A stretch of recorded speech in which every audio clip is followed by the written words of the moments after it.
아멘. 예수님께서 제자들을 부르시고 그들과 함께 하시는 동안에 진정 구약의 말씀이 가리키고 있는 바가 무엇인지 그들로 깨닫게 하셨습니다. 예수님께서는요, 구약의 모든 말씀이 자신을 가리키고 있음을 알게 하신 뒤 그 가르침으로 알게 하신 것에 그치지 아니하고 그 자신이 말씀을 어떻게 이루실지 분명하게 보여주셨는데요. 내가 죽으리라 너희를 위해서, 내가 사드리라 너희를 위해서 하셨습니다.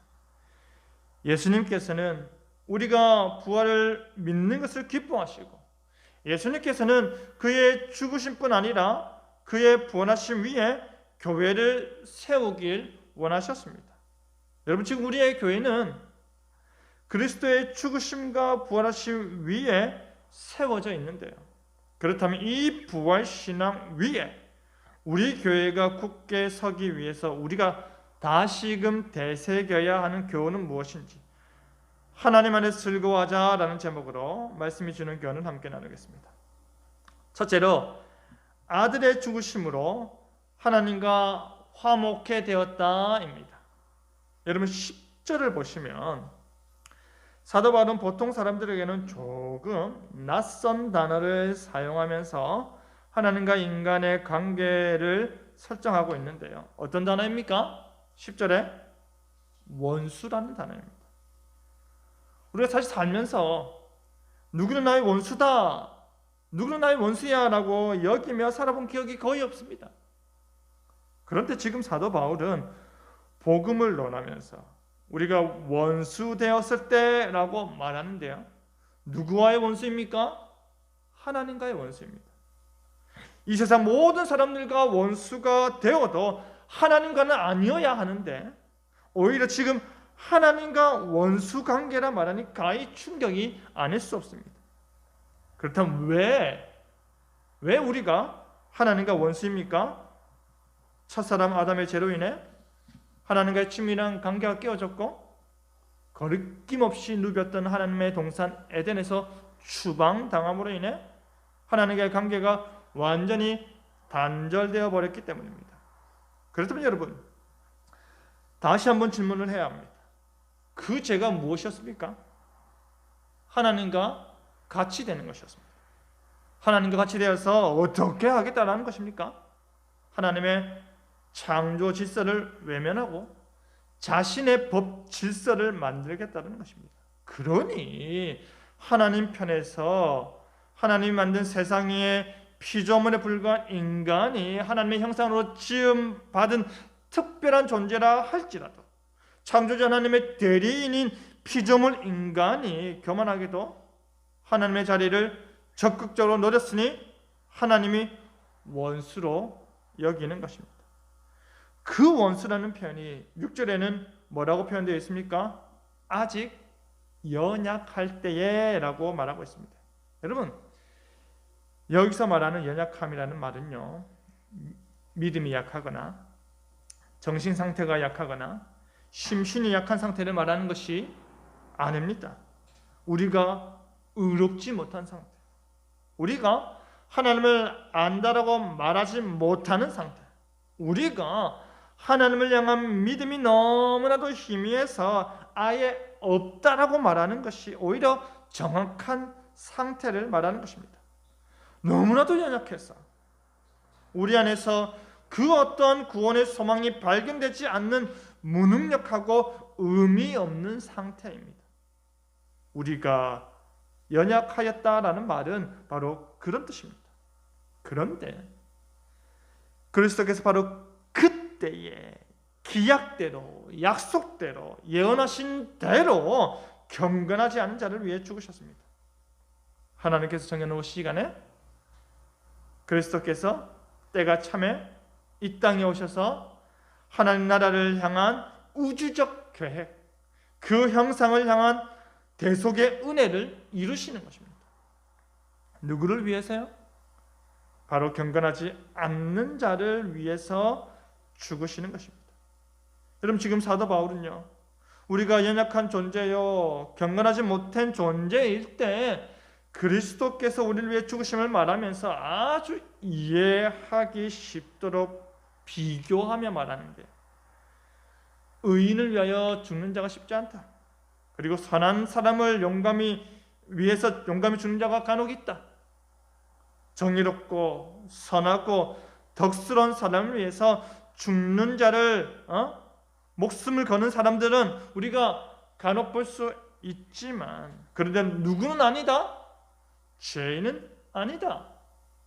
어느 누가 죄인을 위해서 대신 죽고자 하느냐? 죽어 마땅하다 생각하며 구경만 하지 않겠느냐 하는 말입니다. 여러분, 맞는 말이지 않습니까? 그런데 그 죽어 마땅한 자들을 불쌍히 여겨서 목자 없는 양이었기에 우둔하고 힘없는 어린 양과 같은 그들을 보시며 아파하셔서 대신 죽으셨다라는 것입니다. 죄인을 위한 그리스도의 대속의 사랑은 의롭고 선한 자들을 향한 마음과는 차원이 다르다는 것입니다. 무가치하고 자격 없는 죄인을 향한 그 사랑의 절대적 우위성을 드러내시는 것입니다. 우리가 아직 죄인되었을 때, 우리가 의인이 아니요 선인이 아니었을 때에, 우리가 타락한 본성 가운데서 하나님으로부터 원수로 여김 받을 때에, 어느 누가 재판을 해도 당신은 유죄라는 그 동일한 판결을 얻게 될 그때에 그리스도께서 우리를 위하여 죽으신 것입니다. 스스로에게 질문을 해보십시오.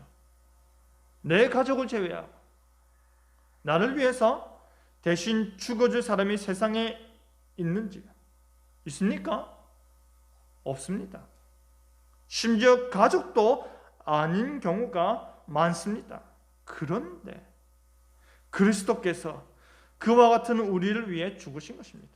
자신을 버리면서까지 우리를 위하셨습니다. 그의 버리심은 그의 죽으심입니다.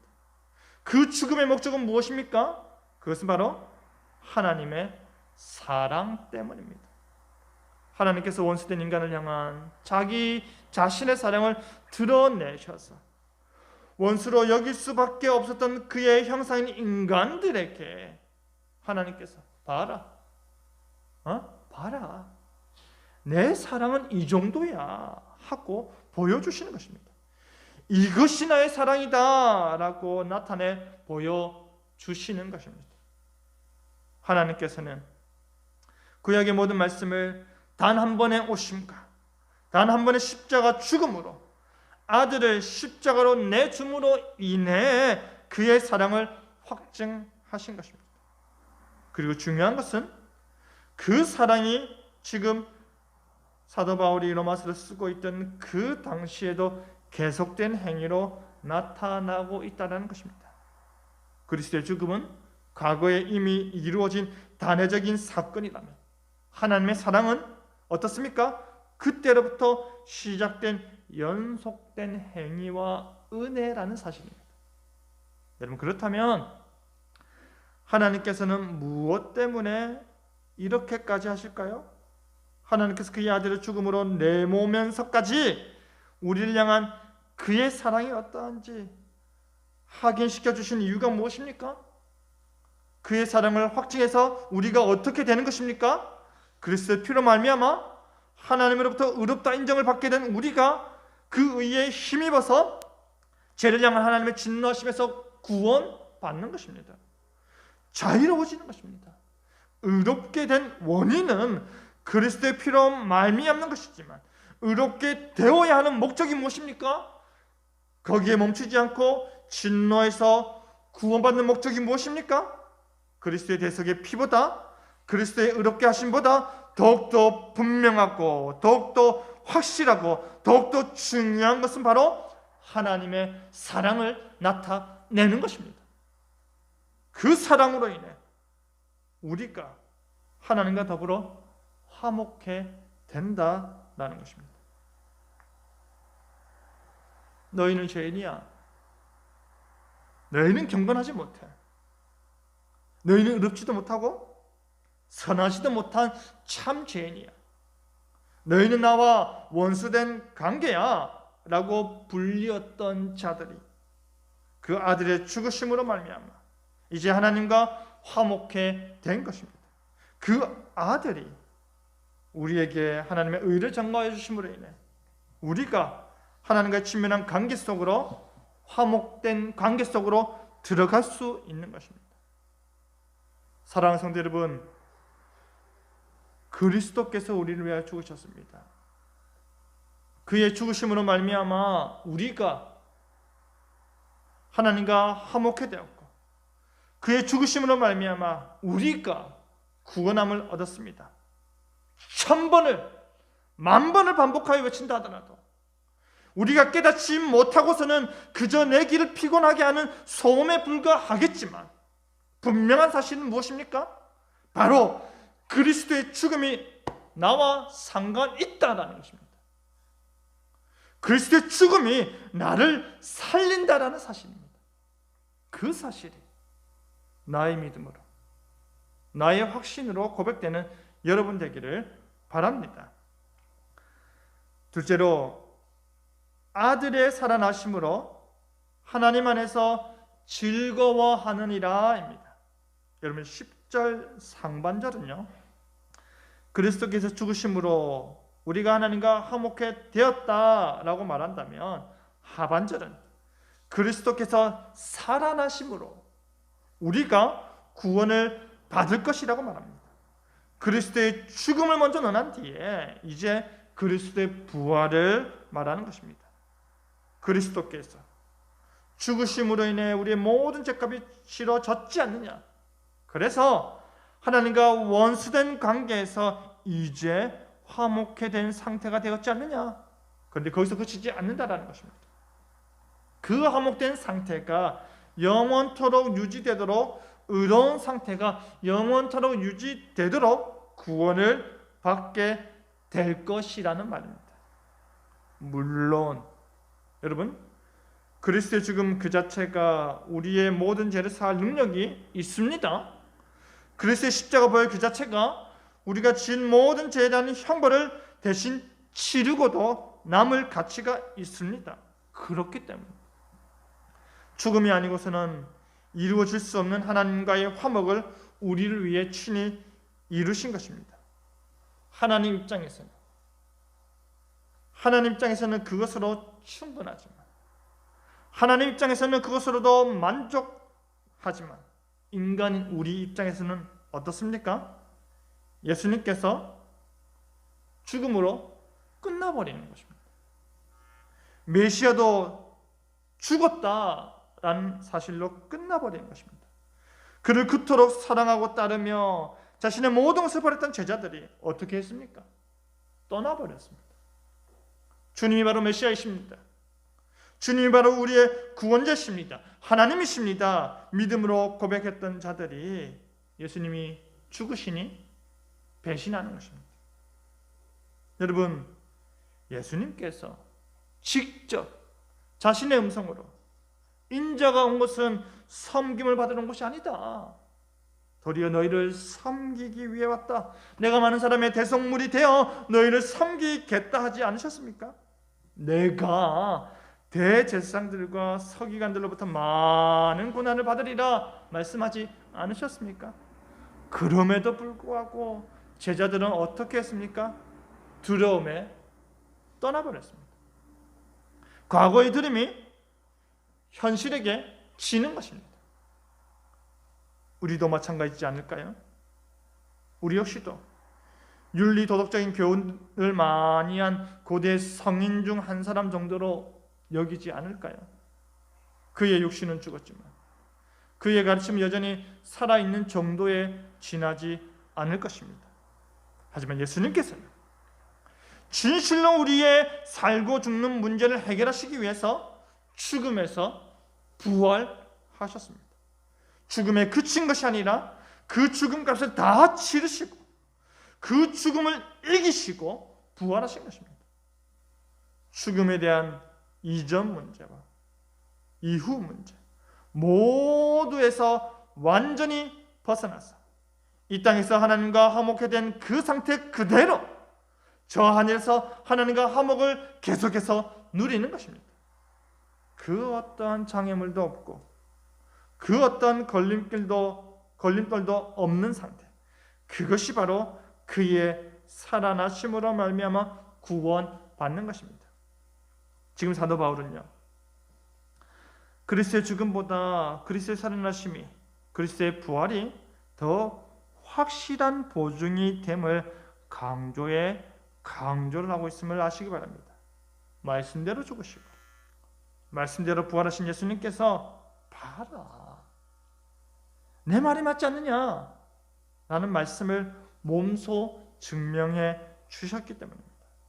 그러니 나와 나의 십자가를 믿는 자는 내가 죽음을 이기었듯이 너희들도 이길 것이다 라고 말씀하시는 것입니다. 부활의 첫 열매 되신 예수 그리스도를 눈으로 바라봄으로 인해 그를 따르는 모든 자들의 부활을 확증시켜 주시는 것입니다. 그리스도의 부활을 통해 죽음을 이기는 생명의 능력이 믿음 아래 있는 자들에게 주어지는 것입니다.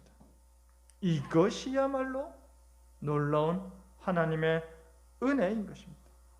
자신의 유일한 아들 예수 그리스도를 통해 하나님과 화목케 하시고 하나님의 의에 동참케 하시고 하나님 나라로 옮겨져서 구원을 이루시게 하는 것입니다.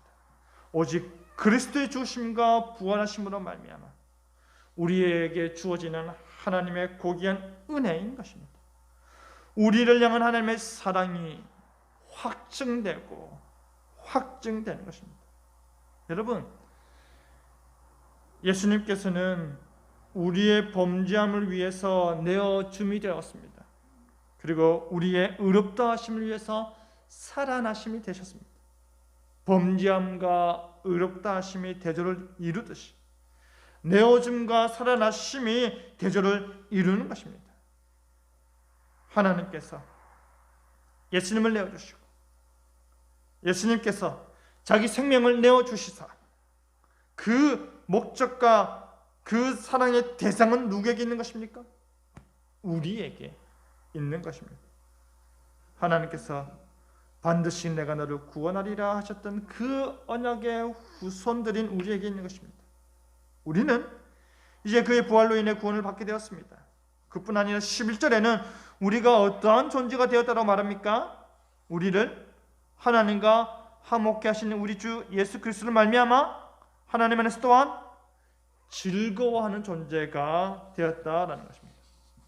연약한 우리가, 경건하지 못한 우리가, 의롭거나 선하지도 못한 우리가, 죄인된 우리가 의롭게 되고 화목게 되고 진노에서 벗어나고 구원함을 얻게 된 그 모든 것은 우리의 유일한 중보자 되신 예수 그리스도로 말미암아 이루어졌다라는 사실을 계속해서 기억해 하시는 것입니다. 그러면서 우리로 하나님 안에서 즐거움을 누리게 하시는 것입니다. 여러분, 지금 즐거워한다라는 것은요, 지금 사도 바울이 즐거워한다라는 것은 그냥 기분이 좋다는 차원의 의미가 아닙니다. 하나님 안에서 참된 즐거움, 하나님의 구원의 은혜를 받은 자들의 참된 즐거움입니다. 죄로 인해 죽을 수밖에 없는 미천한 존재에 불과한 나 자신이 감당할 수 없는 죽음의 무게와 형벌의 무게에 일순간에 해방되는 즐거움입니다.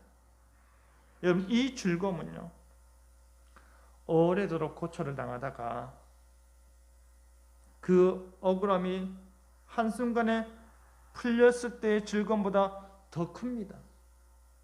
다시는 그런 고초가 없기 때문입니다. 이 즐거움은요, 하루아침에 코로나 팬데믹이 종식이 되고 마스크 벗고 이전처럼 자유롭게 다니게 될 때의 즐거움보다 더 큽니다. 다시는 반복되지 않기 때문입니다.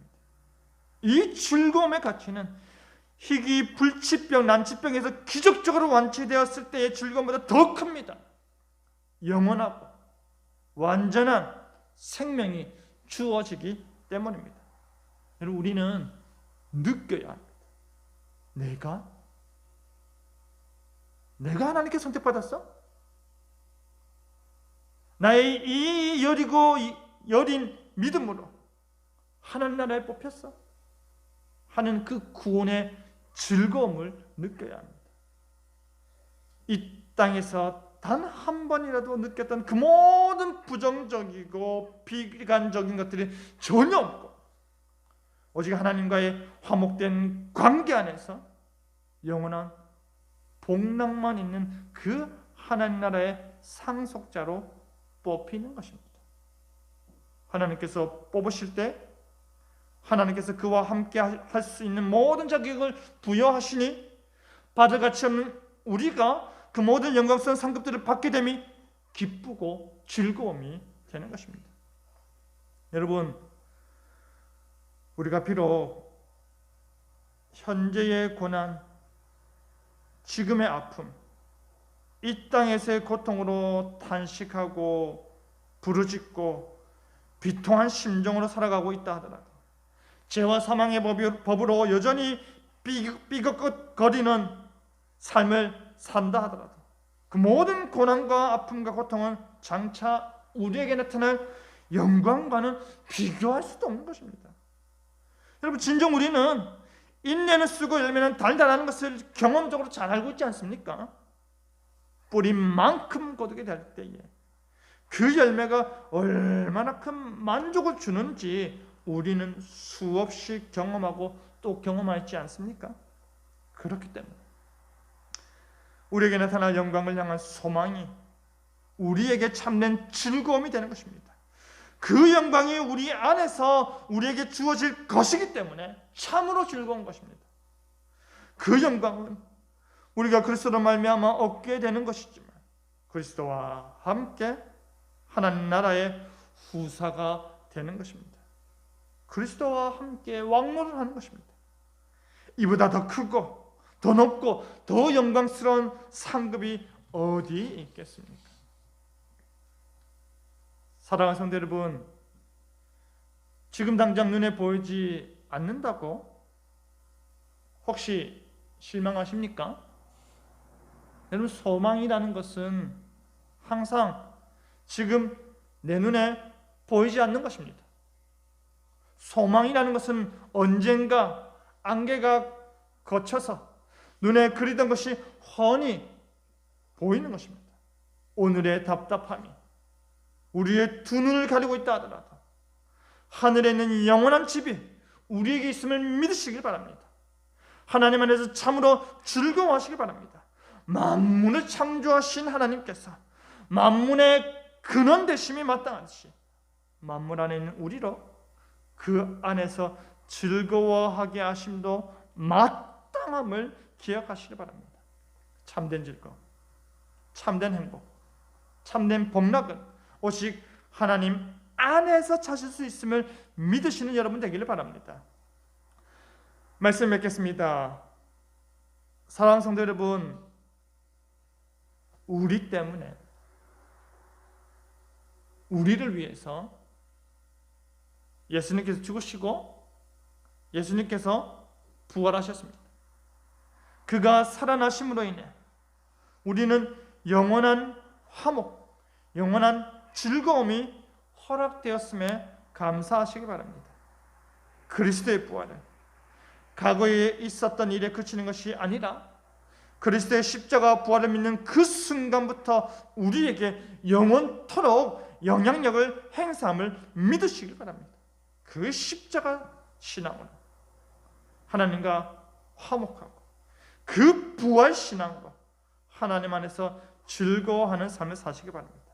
그리하여 오늘도 내일도 영원토록 하나님 안에서 즐거워하고 또 즐거워하는 저와 여러분 되기를 간절히 바랍니다. 아멘.